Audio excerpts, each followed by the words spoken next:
Welcome to a new edition of the Famous Interviews with Joe Dimino. On this episode, we talk with serial entrepreneur and certified EOS implementer, Rani Dabrai. She has built a career and a life on bold moves and brilliant instincts, who started and scaled businesses in fashion, beauty, and virtual assistants. She's walked the startup path, danced with burnout, and come out on the other side with a thriving business, helping leadership teams scale without losing their mind. But here's what really sets her apart.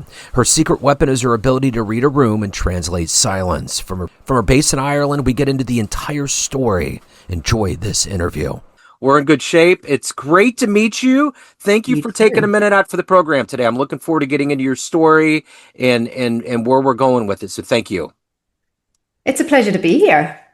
So let's begin our journey before we get into your life as a serial entrepreneur, an EOS implementer, all of the things that consist of your work daily, and ask you this. 6 years ago, looking at March 12th on the calendar is a little bit daunting because that's when COVID happened 6 years ago. How did you get through that era, and how has it changed the way that you live and work today?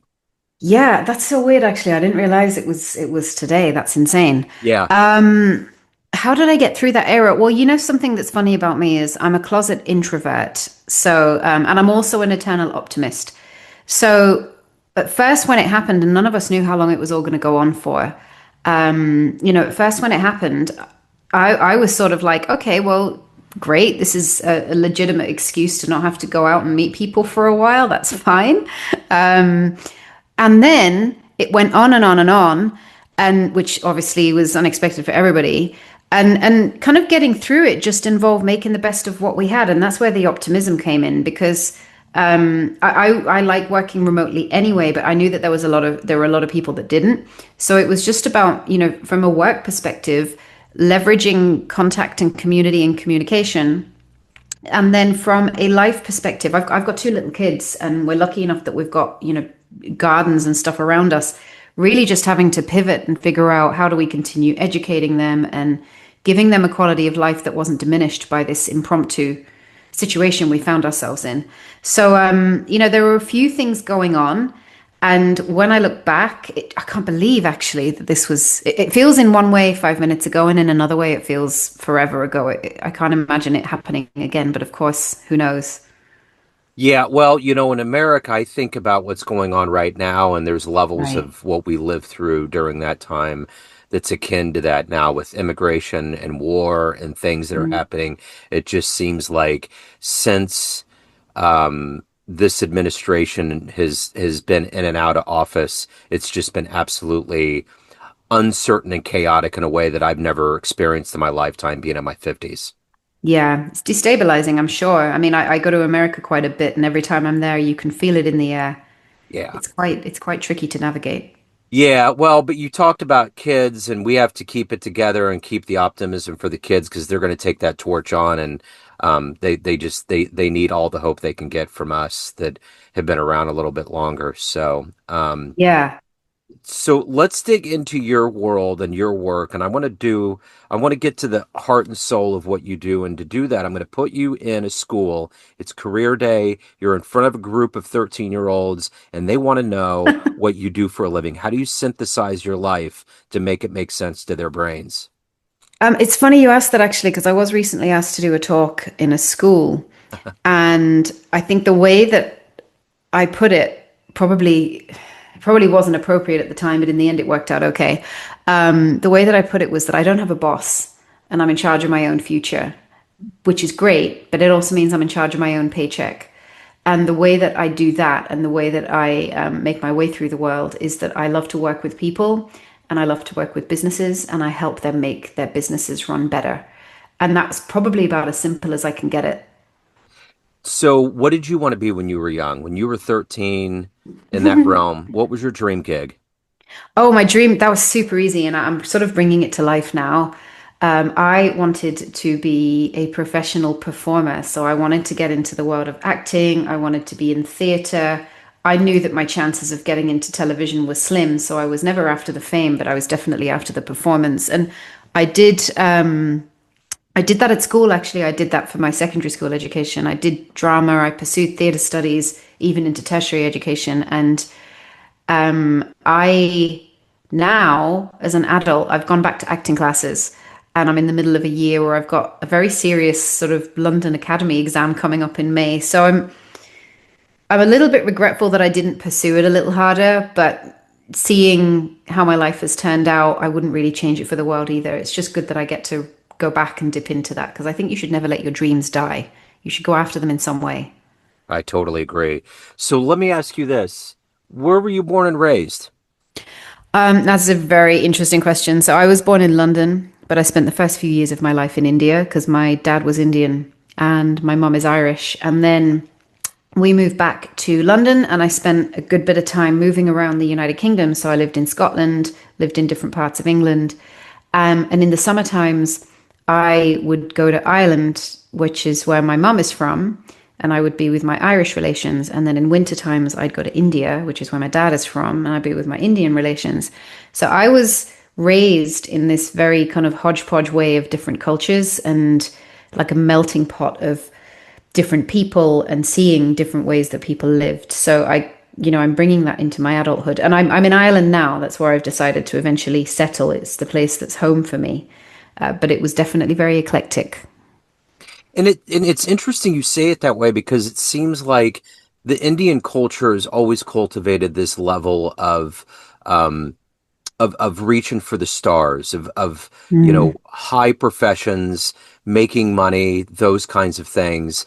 Whereas on the other side, with the English Irish, it seems like maybe that performance part. Do you think there's been a good melding of those two cultures that have made you kind of more right left brain?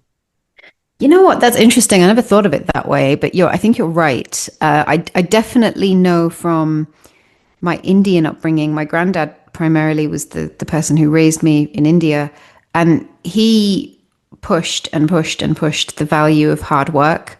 And actually, any person that I meet that's Indian works incredibly hard. It's just drilled into you. It's a very cultural thing. So hard work, education, the work ethic is just unbelievable. And then when I was in England, doing my theatre studies and doing all of the performance stuff, it's definitely more artistic. And I do think there's a place where they meet because I think that you can't be successful anywhere, no matter what you choose in life, unless you have that work ethic. So I've brought that with me, and I think in the day job, I definitely bring the performance elements of performance with me, because acting is action, right? So I think that there's definitely helped me. It's an interesting tapestry. So, what were the seeds growing up between these different cultures that were planted into you that have evolved into who you are with, this kind of palette of desires and dreams and holding on to dreams but being successful? What was kind of instilled in you that has grown and evolved into who you are today, finding your place in the world? Yeah, so I think I have my parents to thank for that, actually, because one thing, they were a mixed race marriage in an era where it just was not acceptable to be part of a mixed race marriage. And both of them were raised in very religious households with two very different religions. And neither of them appreciated that. So when they grew up, they were old enough to make their own decisions. Both of them, on some level, rejected, some of the upbringing that they'd had, especially the religious elements. And when I was growing up, what they said to me was, from growing up in a way where they had had things that they didn't believe in sort of really forced upon them, including, aspirate. My dad was an only child, so my granddad's aspirations for him were quite lofty. He was going to be a doctor or a lawyer, or nothing else was acceptable, and he did not choose any of those pathways. And both of them said to me that we don't really care what you end up doing, as long as two things are true. The first thing is that you do your absolute very best, so laziness isn't an option, and the second thing is that you're happy.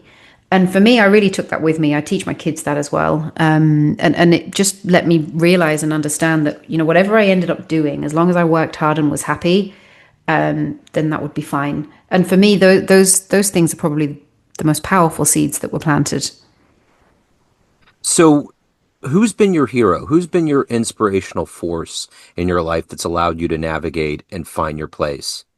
Oh, that's well, every day I have different mentors and different people I look up to these days. But generally speaking, I do think a lot of my granddad, because he came from nothing, and he died a very wealthy man, but he made it all himself. And it wasn't really about the money, but I remember him raising me, again with that work ethic. But he was incredibly kind and incredibly generous.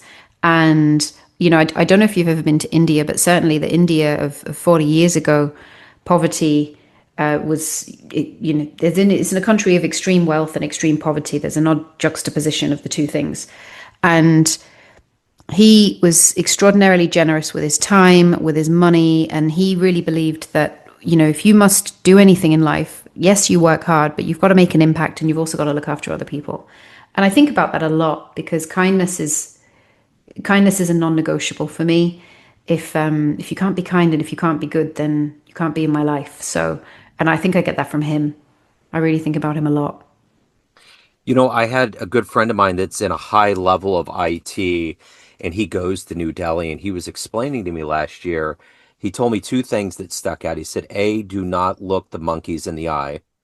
And then B, he said the air quality there is something that you can't even imagine because there's so much burning going on. And Yeah. for relevance, he told me to pull up my air quality on my app on my phone, and he was like, "This is the number in New Delhi. This is the number here," and I was just absolutely floored. Wow. Yeah, it is. And actually, Delhi is particularly bad. I grew up in Mumbai, and it's Okay. bad enough there, but I know that Delhi, anytime I speak to any of my friends, if they're traveling to Delhi, they have to just brace themselves for delays upon landing just because of the smog. Yeah.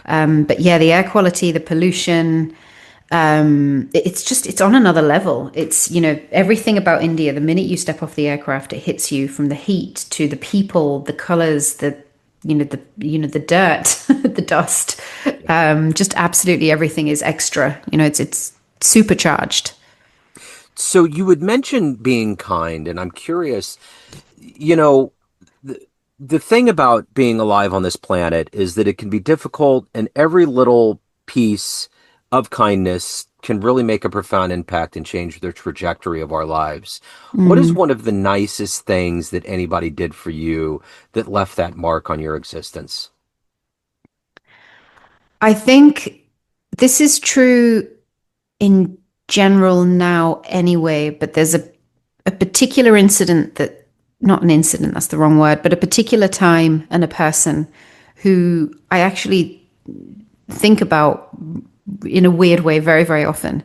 So the thing that I think is universally true is the kindest thing that anybody can ever do for any other human being is just to be truly present, to give them their time, because we're all on this eternal pathway, capitalism, let's chase money, let's chase success. But the only real currency on the planet is your time and your energy. And I think the kindest thing anyone can do for anyone else is to give them their time and be fully, fully present. The way that that manifested for me when I was younger, I think, is I mentioned that I have a love for acting and theatre and performance. And when I was in school, secondary school, I was always the odd one out because of all the moving around I did. I never really fit in anywhere. So I could blend in anywhere, but I never really felt like I fit. And I spent my secondary school was the one time where I stayed in any one school for the longest period of time. And there was a 5-year period of time. And I was doing a drama class. And my teacher at the time, her name was Miss Keller. She took an extraordinary amount of time. She recognized my, for want of a better expression, my otherness. She recognized that I didn't really feel like I belonged. And she took an extraordinary amount of time to try and pull me out of my shell. And she gave me some fairly, really solid, good and direct and kind, but very clear advice about conducting myself in the world and helping me fit in and helping me figure myself out. And she didn't need to do that. There was a big school. There were a lot of students. And every time I walked past her in the corridor, she'd make a special point of stopping and asking me if I was okay and how I was doing. And she would include me where she didn't necessarily need to.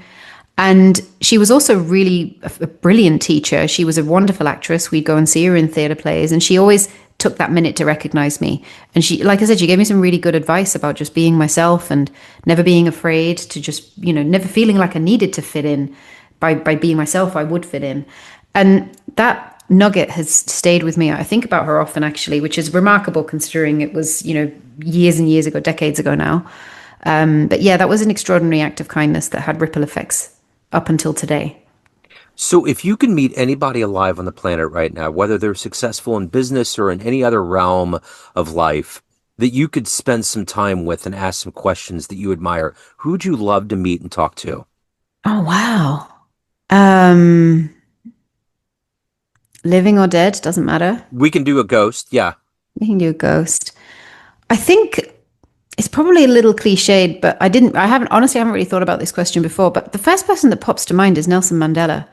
Yeah. Because of the grace and dignity that he showed and how he carried himself. And I remember reading something that he was doing a speech or he was in some kind of a courtroom and one of his persecutors was on the front row. He was in front of them. And I think someone questioned him and said, "How come you are showing no anger or bitterness towards this particular fellow man of yours who made your life such a misery?" And his response was, "Well, if I did, I'd still be a prisoner." And I think that to see life that way, I think that to be able to be just as spiritually aware as to be, just what's the word, actualized. I just think that was remarkable. And I just wonder, what does it take for someone to exist with such cleverness, with such dignity, with such grace? I just think it's remarkable. And I'd be curious to get into the mind of that because I don't know that I don't know that I could do that. I don't know Yeah. that I would be such an awesome human being to be able to act that way. Yeah, I totally get it. So let me ask you this. What is the motivation for you every day to wake up to do this work that you do that changes lives and you got to take care of your soul. There's a lot that goes into it. What is that energy every day for you to do it at a high level? Yeah. So, I mean, I've been working with entrepreneurs for a really long time.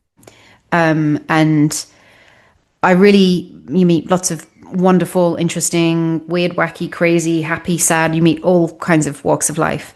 And the work that I do now means that I continue to get surrounded by not just entrepreneurs, but their leadership teams. And what I find interesting is that every leadership team, in Ireland, which is where I am, say there's three or four on average, maybe five people on a leadership team. Pretty much all the time, every one of those people has got family members. And because they're in an entrepreneurial leadership team, pretty much all of the time, they're time starved, they are burned out, they are struggling to run a business that gives them the life that they want. And the work that I do helps them get a business that gives them the life that they want. It doesn't happen overnight, it takes time and effort, but they get there in the end. And when I see it happen, I see them getting their time back and I see them getting home for dinner and I see them being able to enjoy more of the life that, we're all put on this planet to enjoy. And when I see that happen, I'm very much aware of the fact that it's not just them that I'm affecting. It's their families, it's their husbands and wives and their children and their niece and their nephews and the people that they're caring for. And for me, that feels exponential. It's not just one-on-one. And the work that I do, the motivation is that this is really just how I get to be exponential in the world. It's more than just me. It's something that I get to leave behind because I'm just one person. I'm just one little dot on this big planet. But if I can do something that leaves an impact and lasts, then I'm happy. So if you were to have a dream tonight and you ran into that young version of you, let's say 18 years old, and you walked in at your age right now and there was a film projector in the room and you hit play and it was a 60-second highlight reel of this life that you've lived so far, would that young version of you believe that your life turned out this way? No, in a good way. Like, I think that I would surprise and I would definitely surprise that 18-year-old me in a positive way. And I think she'd be happy. It would be beyond her expectations. So let's say you walked into a room of everybody that's known you in a business sense throughout your career, and you could swim through that group of people to a podium and tell them one fun story about you. Maybe a seminal sporting event, first concert you went to, jumping out of an airplane, outrunning a bear, A fun story that would shed a Fun little bit more story. humanity on you. What story would you tell that room? Wow, you're asking all the questions I didn't think about, haven't thought about for a long time. Huh.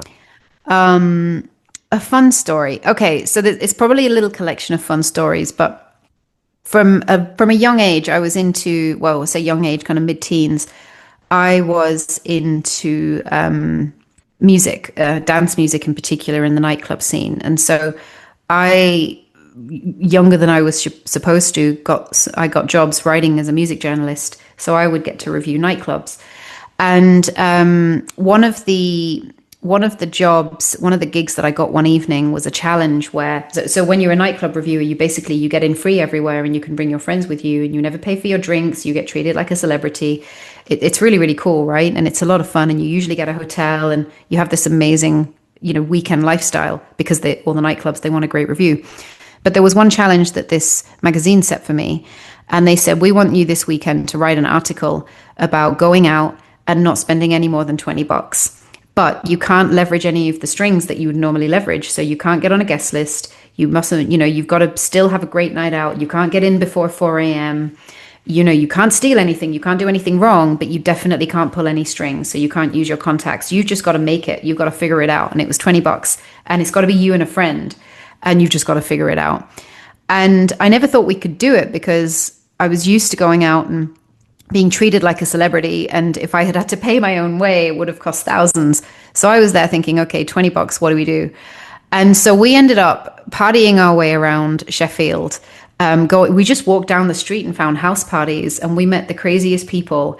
And then we walked into the city because we couldn't get taxis. It wasn't in our budget. We couldn't even get the bus. So we walked 2 miles into the city. And there was a nightclub that I hadn't really been to. And Sheffield is a city back then anyway, it was full of nightclubs. And I really wanted to go in. And me and my friend, we were saying, how can we go in? We can't scheme. We can't use guest lists. We can't do anything.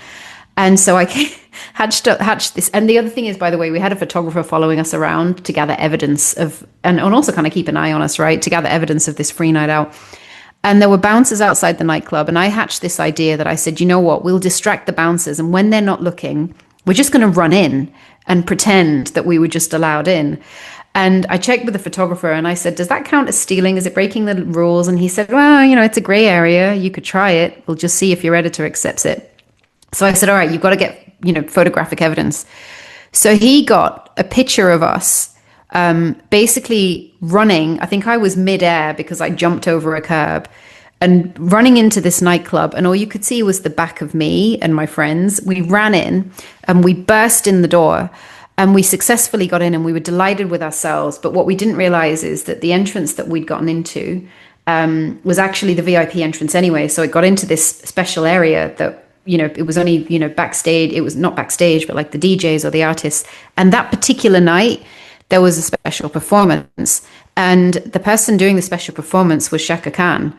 And we ended up just bursting into this area. And there was Shaka Khan sitting down before singing, and no one knew why we were there. We got away with it. We had the best night. We had the best blast.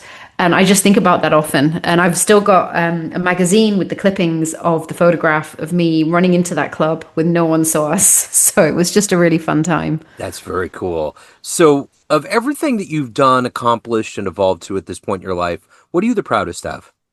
My kids, for sure. Yeah. I've got 2 kids. They are polite. They say, they're happy, they're healthy. They say that when they grow up, they want to be me, and they're kind. Strangers come up to me, people I've never met before, just to tell me that my kids are lovely and polite. And I just think that my job as a mom is my job as a human. If I'm choosing to create other human beings, my job as a mom is to create people that the world is glad to have. And I think I'm doing all right with that. So I'm definitely the proudest of them.